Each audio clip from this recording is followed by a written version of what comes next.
The divorce papers felt like ice in Denise's trembling hands as she stood in the doorway of what used to be their bedroom. For years.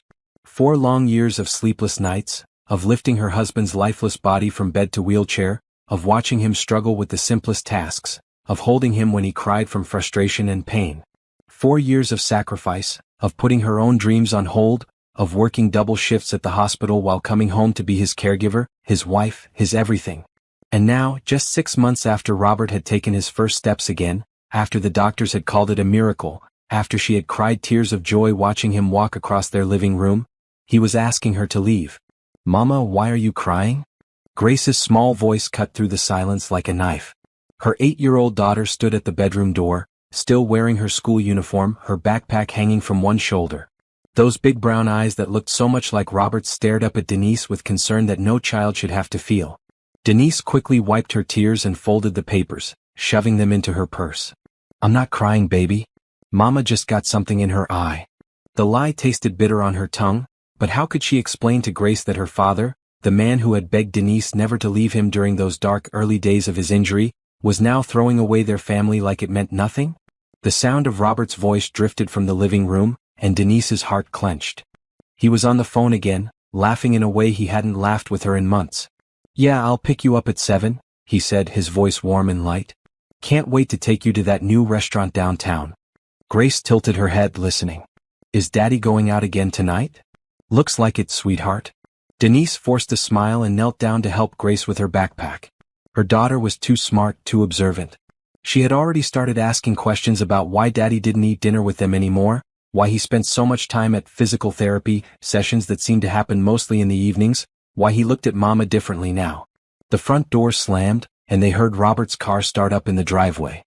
He was leaving early for his date, though he'd never admit that's what it was.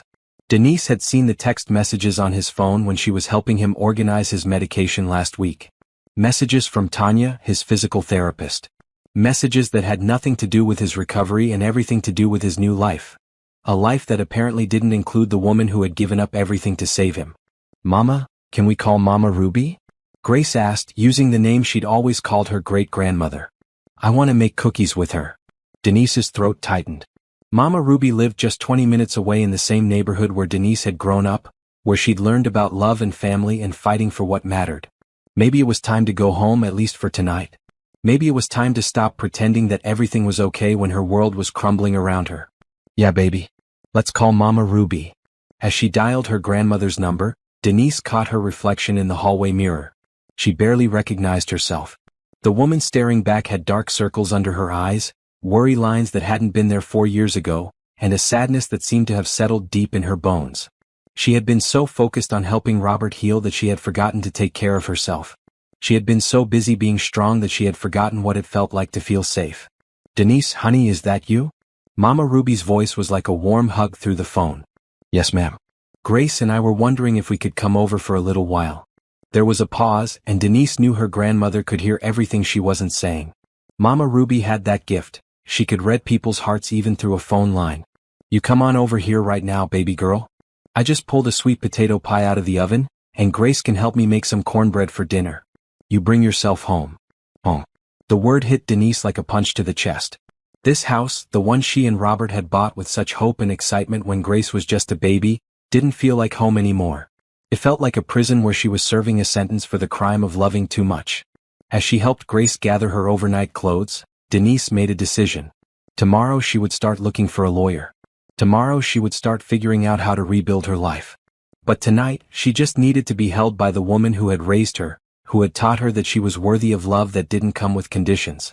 The drive to Mama Ruby's house took them through the heart of Atlanta, past the neighborhoods where Denise had learned to ride her bike, where she'd gone to church every Sunday, where she dreamed of becoming a nurse and helping people.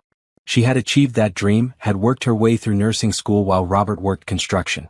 They had been a team then, partners building a life together. When had it all gone wrong? When had love become obligation, and marriage become a burden he couldn't wait to throw off? "Mama, are you and Daddy getting a divorce?"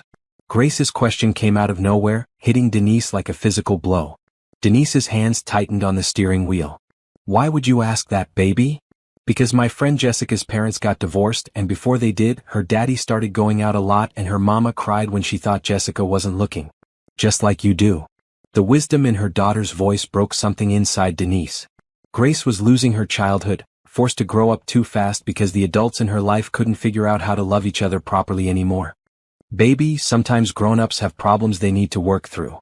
But no matter what happens between Daddy and me, we both love you more than anything in this world. That will never change. Grace nodded solemnly, then looked out the window. I love you too, Mama. And I think Daddy is being mean to you. Out of the mouths of babes. Denise blinked back fresh tears as they pulled into Mama Ruby's driveway. The small yellow house with its perfect garden and white rocking chairs on the front porch looked like a sanctuary.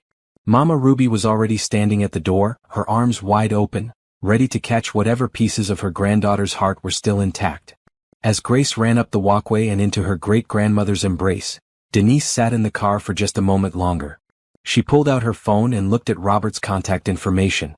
For 4 years he had been her emergency contact, her person, her everything. Now he was just a name in her phone, a man who had taken her love and her sacrifice and decided it wasn't enough.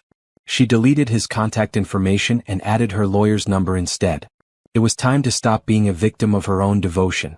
It was time to start fighting for herself the way she had fought for him.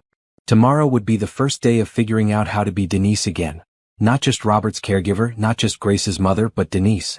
A woman who deserved better than being thrown away like yesterday's newspaper after 4 years of proving her love in the most impossible circumstances.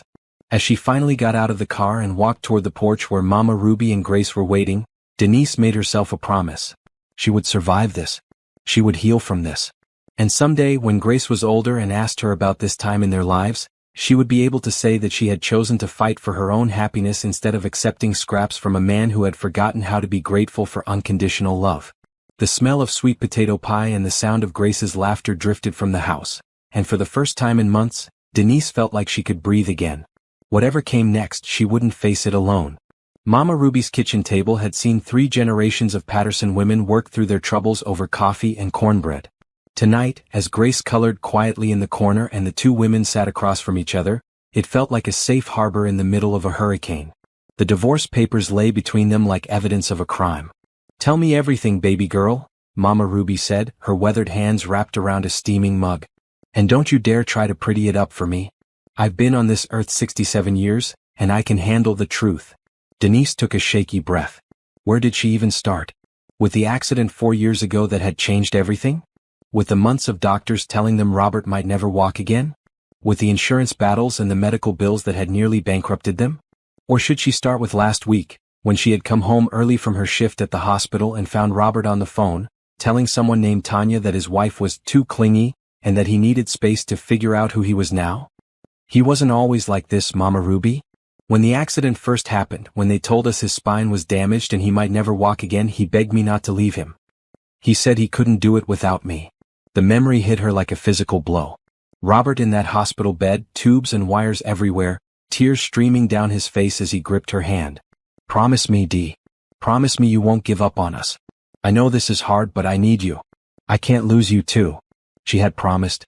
God help her, she had looked into his eyes and promised him forever, no matter what. And she had kept that promise through everything that came next. I quit the day shift at the hospital so I could be home during the day to help him. I worked nights so I could make enough money to keep us afloat while he was on disability.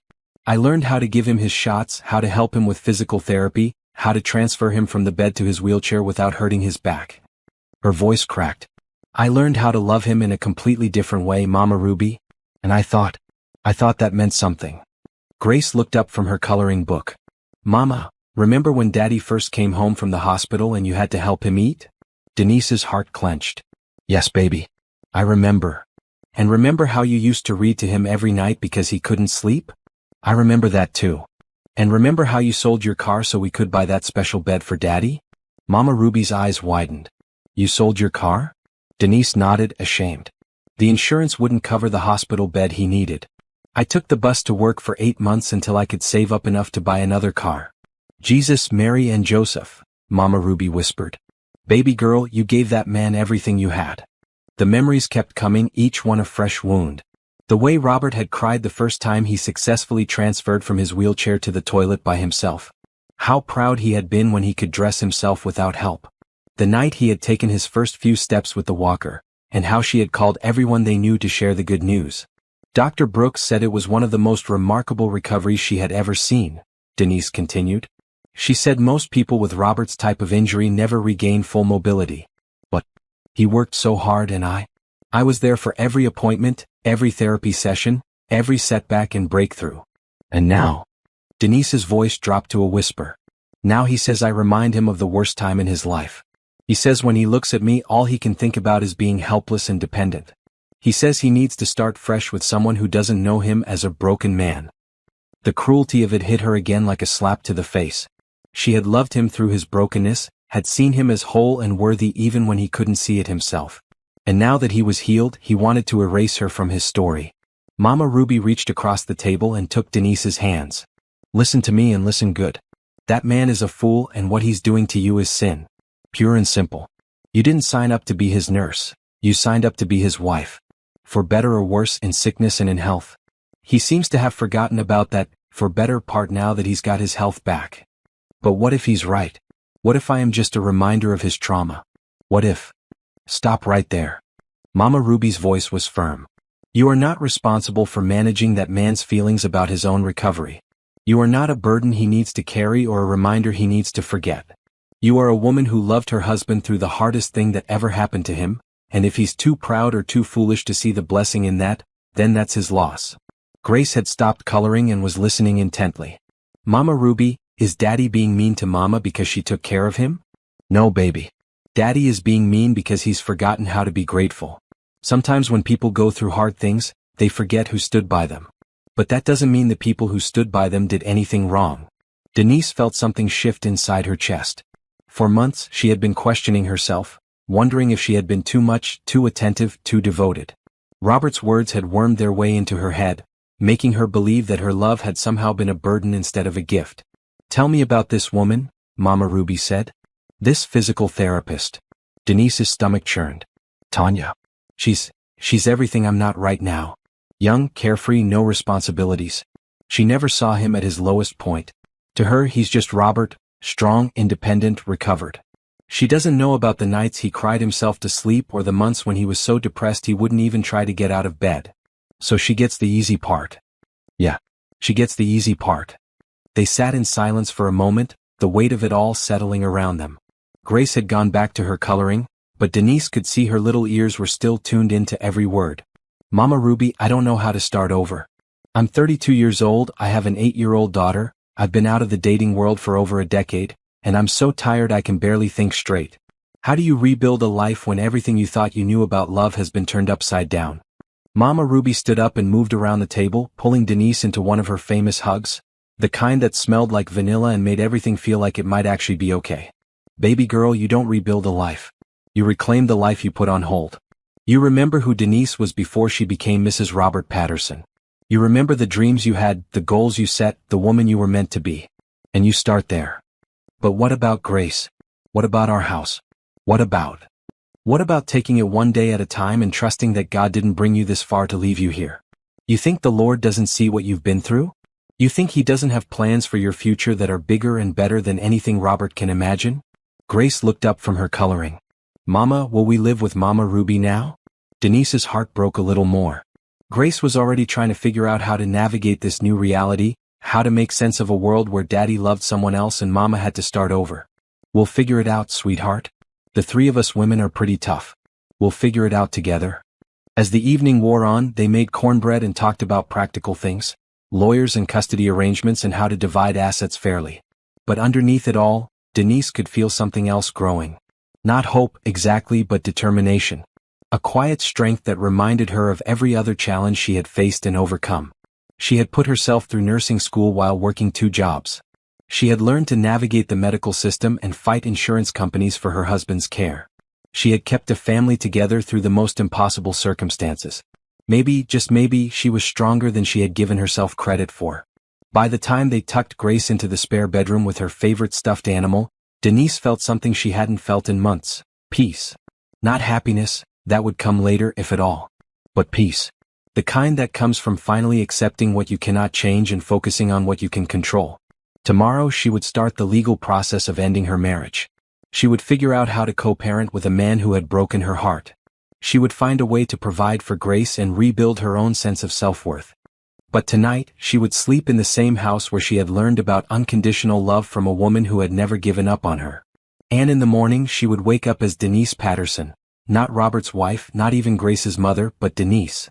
A woman with her own dreams, her own strength, and her own future to create. The law office smelled like leather and old wood, and the woman sitting across from Denise looked like she could wrestle a bear and win. Attorney Sharon Mitchell had been recommended by Sister Beverly from church, and within 5 minutes of their consultation, Denise understood why. "Let me get this straight," Sharon said, flipping through the papers Robert's lawyer had sent. "Your husband was paralyzed for 3 years, and you cared for him during that entire time while working as a nurse?" "Yes, ma'am." "You sold personal assets to pay for his medical equipment?" "My car and some jewelry my grandmother gave me." "You refinanced your house to cover medical bills not covered by insurance?" Denise nodded, feeling smaller with each question. "And you continued working full-time throughout his recovery to maintain the family's income?" "I worked nights so I could be home with him during the day. And I took on extra shifts whenever I could." Sharon leaned back in her chair and shook her head. "And now he wants to divorce you and give you only 30% of the assets? Including the house you helped save. He says he needs a fresh start. He says the house has too many bad memories." "Bad memories of you taking care of him?" Sharon's voice was sharp with disbelief. "Honey, I've been practicing family law for 15 years, and this is one of the most cold-hearted things I've ever seen. We're going to fight this and we're going to win." For the first time since this nightmare began, Denise felt a spark of something that might have been anger. Not the sad, defeated anger she'd been carrying around, but righteous anger. The kind that demanded justice. "What do I need to do?" "First, we document everything. Every medical bill you paid, every sacrifice you made, every asset you liquidated for his care. Then we establish that you weren't just a wife during his recovery, you were his full-time caregiver, essentially providing professional nursing care that would have cost thousands of dollars per month if he'd had to pay for it." Denise blinked. She had never thought about it that way. "You saved this man's life and his financial future. Any court in Georgia is going to see that, and they're going to make sure you're compensated fairly for your sacrifice." As they worked through the legal details, Denise found herself remembering things she had pushed aside. The way Robert's friends had stopped coming around after the accident, unable to deal with his depression and anger. The way his own family had made excuses to avoid visiting, leaving Denise to handle everything alone. The way she had become his advocate with doctors, his cheerleader during therapy, his emotional support when he wanted to give up. "Sharon, can I ask you something?" "Of course." "Do you think I was wrong to do all that? To give up so much for him?" Sharon stopped writing and looked directly at Denise. "Let me tell you something, honey. I've been divorced twice, and both times it was because my husbands couldn't handle my success and independence. You know what I learned? The problem wasn't that I was too much. The problem was that they were too little." She leaned forward. "You didn't do anything wrong by loving your husband through a crisis. The fact that he can't appreciate that love now says everything about his character and nothing about yours." By the time Denise left the law office, she had a battle plan and something she hadn't possessed in months, a sense of her own worth. She was still scared about the future, still heartbroken about her marriage, but she was no longer willing to accept Robert's narrative that she was somehow to blame for his desire to start over. Her phone buzzed with a text message. "Robert, need to talk to you about Grace's schedule. Tanya thinks she should spend more time with me now that I'm mobile again." Denise stared at the message, feeling the old familiar knot form in her stomach. Then she thought about Sharon's words and typed back, "We can discuss Grace's schedule through our lawyers. I'm no longer available for casual conversations about our daughter's welfare." She hit send before she could lose her nerve. The phone rang immediately. "Robert." For the first time in months she didn't answer. Instead, she drove to the hospital where she worked and asked to speak with her supervisor. Nancy Rodriguez had been more than a boss during Robert's recovery. She had been understanding about Denise's scheduling needs, supportive during the worst days and flexible when medical emergencies arose. "Nancy, I need to talk to you about going back to day shifts." Nancy looked up from her paperwork, surprised. "What's changed?" "Everything." And then, for the first time since this whole nightmare began, Denise told someone other than Mama Ruby the complete truth. She told her about Robert's recovery, his affair, the divorce papers, and her realization that she had put her own career on hold for a man who was now throwing her away. "Denise, I'm so sorry. I had no idea things were that bad at home. I didn't want anyone to know." I kept thinking if I just tried harder, if I just loved him better, if I just gave more. Stop right there. You gave that man 4 years of your life. You don't owe him another minute. Nancy pulled up the staffing schedule on her computer. We have a day position opening up next month in the cardiac unit. It's a step up from where you are now. More responsibility, better pay, regular hours. You interested? Denise felt tears spring to her eyes. You would consider me? Consider you? Honey, you're one of the best nurses I've ever supervised. You're compassionate, reliable, and you know how to handle crisis situations better than people with twice your experience. The only reason I haven't promoted you before now is because you insisted on staying on the night shift. That evening, Denise picked Grace up from Mama Ruby's house and took her out for ice cream. Just the two of them, something they hadn't done in longer than she could remember. Mama, you seem different today, Grace said, carefully working on a double-scoop chocolate cone. Different how? Less sad. More like the mama you used to be before Daddy got hurt. The observation hit Denise like a punch to the chest. She had been so focused on taking care of Robert and holding their family together that she had lost herself completely. Grace had been watching her mother disappear, piece by piece, and had been too young to understand why. I'm trying to find my way back to being that mama, sweetheart. It might take some time, but I'm working on it. Are you and Daddy really getting divorced? Denise set down her ice cream and looked directly at her daughter. Yes, baby. We are. And I know that's scary and confusing, but I want you to know something important. This divorce is happening because Daddy and I can't figure out how to make each other happy anymore. It has nothing to do with you, and both of us will always love you no matter what. Grace nodded solemnly. Will we still live in our house? I don't know yet. We might have to move somewhere smaller for a while. But wherever we end up, it will be our home and we'll make it beautiful together. Can we paint my room purple if we move? Despite everything, Denise laughed. If you want purple, baby girl, you'll get purple. As they drove home, Denise realized that Grace was going to be okay. Kids were resilient in ways that adults forgot. Grace would adjust to the new normal, would learn to navigate having two homes, would grow up knowing that sometimes love wasn't enough to keep a family together, but that didn't mean love was wrong. That night, after Grace was in bed, Denise sat at her kitchen table and made a list. Not a list of everything she had lost, but a list of everything she wanted to gain. A promotion at work. A new place to live that felt like home instead of a museum of failed dreams. Time with friends she had neglected during Robert's recovery. Maybe even, someday, the possibility of love that didn't require her to diminish herself to make someone else comfortable. At the top of the list, she wrote, "Remember who Denise is." It was a start. 3 months after filing for divorce, Denise stood in the cardiac unit of Atlanta Presbyterian Hospital wearing scrubs that actually fit her properly for the first time in years. The promotion had come through, and with it a sense of purpose she had forgotten she possessed. She was good at this job, really good. Her patients trusted her, her colleagues respected her, and for 8 hours a day she got to be the competent, confident woman she had always been before Robert's accident turned her into someone she barely recognized. "Mrs. Patterson, your patient in room 314 is asking for you specifically," said Jamie, one of the newer nurses. "She says you're the only one who listens to her about her medication schedule." Denise smiled. Mrs. Washington was 92 years old and sharp as a tack, but her family treated her like she was incompetent. Denise had learned to sit down when she talked to Mrs. Washington, to make eye contact, to treat her like the retired school principal she was instead of just another elderly patient. "Tell her I'll be right there. And Jamie? When you're dealing with older patients, remember that they've lived full lives before they ended up in our care.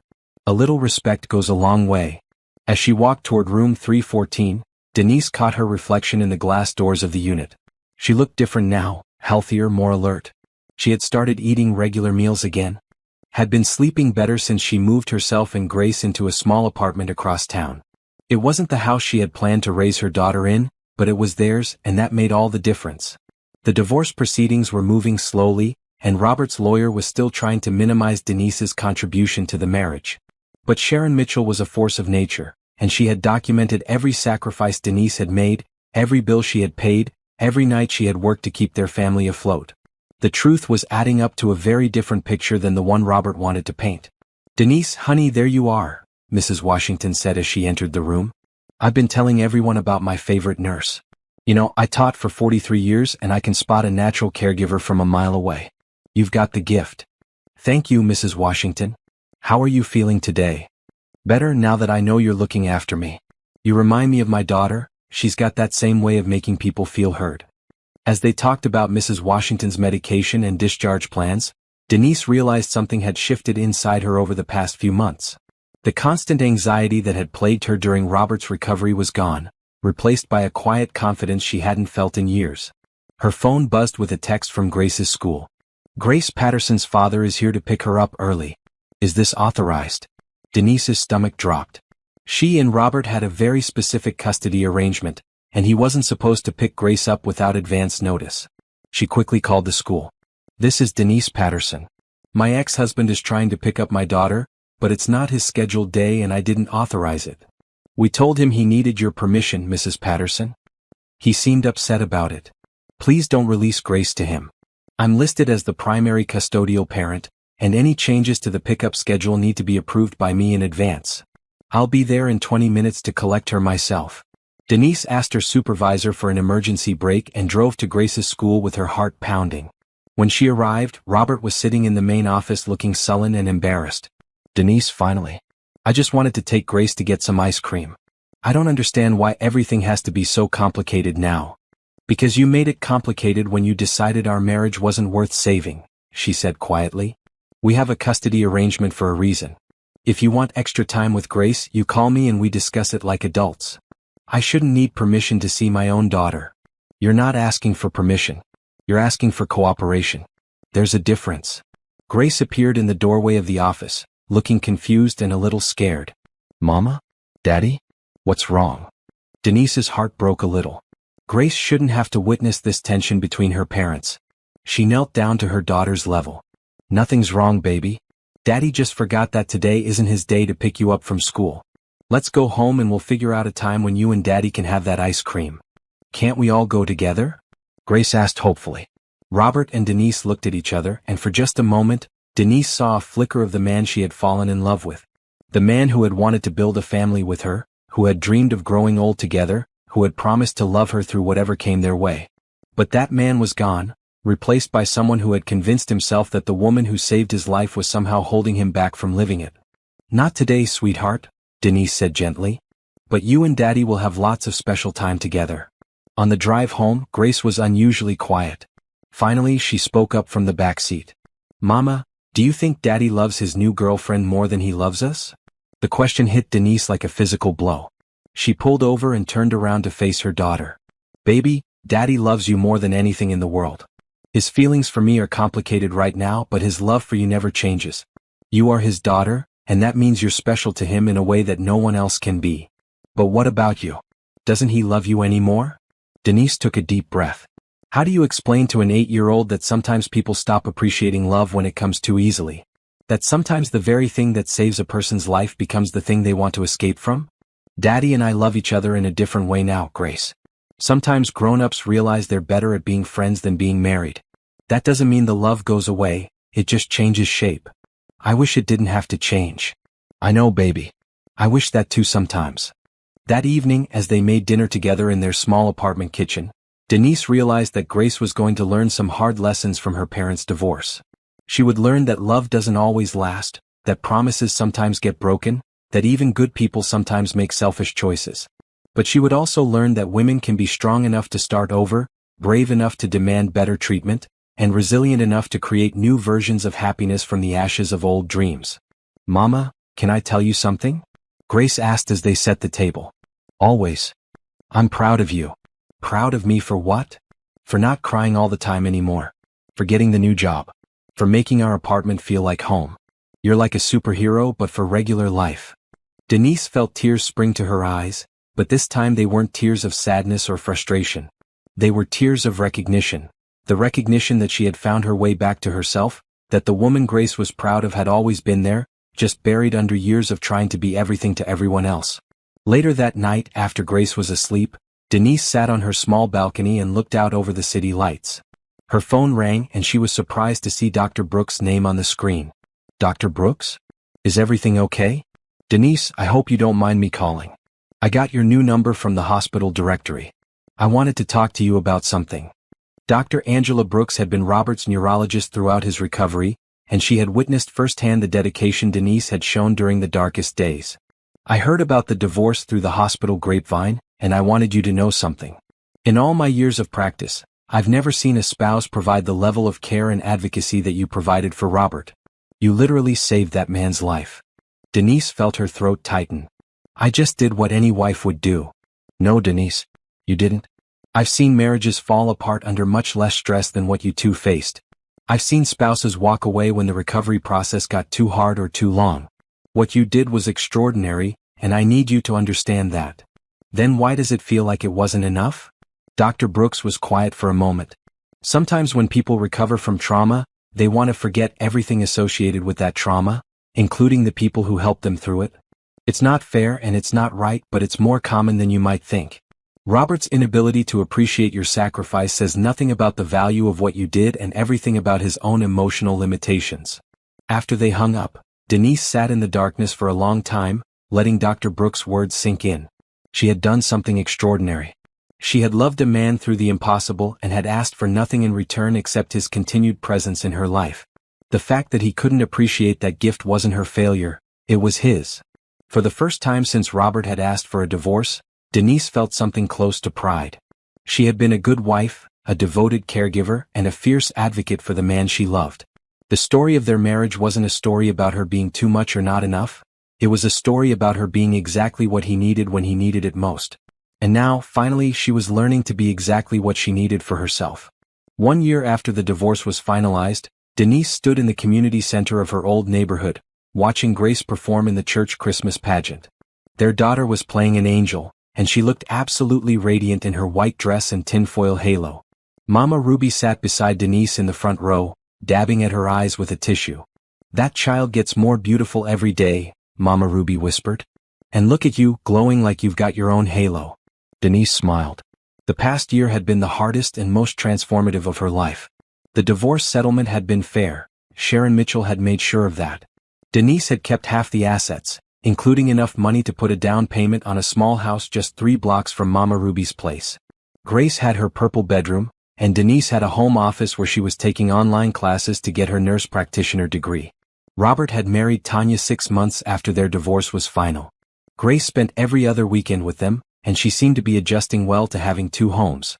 She never complained about her father, never spoke badly about his new wife, but Denise could see the maturity in her daughter's eyes that shouldn't have been there at 9 years old. Mama, there's something I want to tell you after the program, Grace had said that morning while they were getting ready. Something important. Now, as the pageant ended and Grace took her bow with the other angels, Denise wondered what her daughter wanted to share. Grace had become more thoughtful over the past year, more protective of her mother's feelings, more aware of the adult complexities swirling around her. After the program, they walked home together through the December evening, the 3 generations of Patterson women linked arm in arm. The Christmas lights on Mama Ruby's neighbors' houses twinkled like earthbound stars, and the air smelled like wood smoke and pine. Okay, baby girl, Denise said as they settled in Mama Ruby's living room with hot chocolate and leftover cake from the church reception. What did you want to tell me? Grace took a deep breath, looking unusually serious for a 9-year-old. Last weekend when I was at Daddy's house, I heard him and Tanya talking about you. Denise's stomach clenched. Grace, you don't have to. No, Mama, I want to tell you this. Tanya was saying mean things about you, about how you were clingy and dramatic during Daddy's recovery. And Daddy didn't say anything to stop her. Mama Ruby's jaw tightened, but she remained silent. And then Tanya said she was glad she met Daddy after he got better because she couldn't have handled all that baggage. And that made me really mad, Mama. Because you weren't baggage. You were the one who loved Daddy when he couldn't even love himself. Denise felt tears spring to her eyes. Grace. I'm not finished. So I said something. What did you say, baby? Grace lifted her chin, and in that moment she looked exactly like Mama Ruby. I told Tanya that my mama was a hero. I told her that she saved Daddy's life and that if she couldn't see how special that was, then she wasn't very smart. And I told Daddy that he was being mean to the best person he ever knew. The room was completely silent. Denise stared at her daughter, this fierce little girl who had appointed herself the defender of her mother's honor. And what did they say? Daddy got really quiet and sent me to my room. But later, before I came home, he told me he was sorry I heard them talking about you like that. He said. Grace paused, searching for the exact words. He said that sometimes grown-ups say things they don't really mean when they're trying to make themselves feel better about their choices. Mama Ruby leaned forward. And what do you think about that, Miss Grace? I think Daddy knows he made a mistake but he's too proud to admit it. And I think Tanya is mean and I don't like her very much." Denise pulled Grace into her lap, overwhelmed by her daughter's wisdom and loyalty. "Grace, I need you to listen to me very carefully. What Daddy did hurt me very much and it wasn't fair. But he's still your father, and you still need to be respectful when you're in his house." "But Mama." "No buts. I appreciate you defending me, baby girl, and it means more to me than you'll ever know. But I don't want you to feel like you have to choose sides between Daddy and me. Your job is to be a kid and let the grown-ups handle the grown-up problems." Grace nodded solemnly, then brightened. "But I can still think Tanya is mean, right?" Mama Ruby burst out laughing. "Yes, child, you can think whatever you want to think. That's between you and the Lord." As the evening wound down and they prepared to head home, Denise reflected on how much had changed since that awful night a year ago when she had first brought Grace to Mama Ruby's house with divorce papers burning a hole in her purse. She had a career that fulfilled her, a daughter who was thriving despite the upheaval in her family, and a sense of self-worth that no one could take away from her again. She had learned to sleep peacefully in her own bed, to make decisions without consulting anyone else, to dream about a future that belonged entirely to her. Most surprisingly, she had learned to forgive Robert, not because what he did was okay, but because carrying anger was too heavy a burden for the new life she was building. "Mama," Grace said as they walked to their car, "do you think you'll ever get married again?" "I don't know, sweetheart. Maybe someday if I meet someone who appreciates how lucky he is to have us in his life." "What would he have to be like?" Denise considered the question seriously. "He'd have to be kind. He'd have to treat you like the treasure you are. He'd have to understand that we're a package deal, and that I'm not looking for someone to rescue me, I'm looking for someone to build a life with. And he'd have to like Mama Ruby." "Oh, definitely. If Mama Ruby doesn't approve, he doesn't stand a chance." Grace giggled, and the sound was pure music to Denise's ears. As they pulled into the driveway of their little yellow house, Grace had insisted it be painted the same color as Mama Ruby's.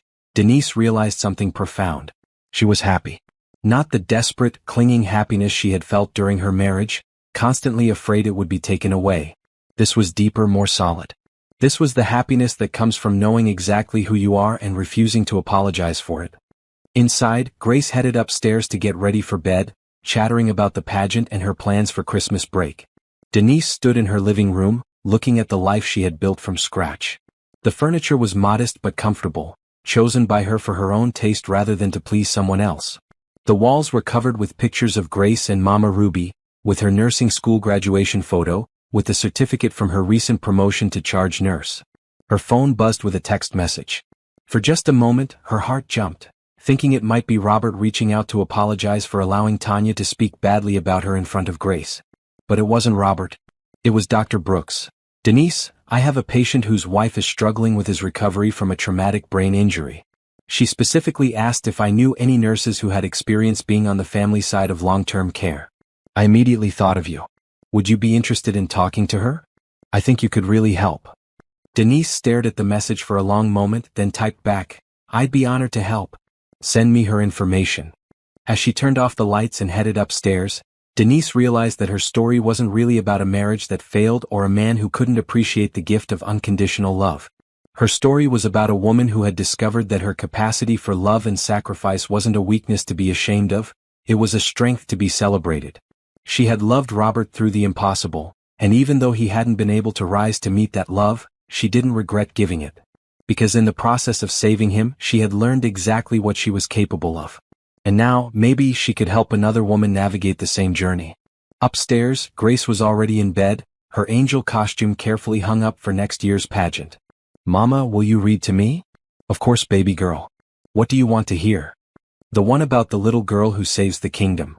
Denise smiled as she pulled out Grace's favorite fairy tale book. It was the story of a young princess who uses her wisdom and courage to save her people from a terrible curse, proving that heroes come in all shapes and sizes. As she read, Denise realized that Grace was already learning the most important lesson of all, that being brave doesn't mean you're not scared, and being strong doesn't mean you never fall down. It means you get back up, you keep going, and you use your experiences to help others who are facing their own dragons. "Mama," Grace said sleepily as Denise closed the book, "I'm glad we're brave." "Me too, baby girl. Me too." Outside, snow began to fall on their little yellow house, blanketing everything in clean, white possibility. And inside, two brave women slept peacefully, dreaming of all the good things yet to come.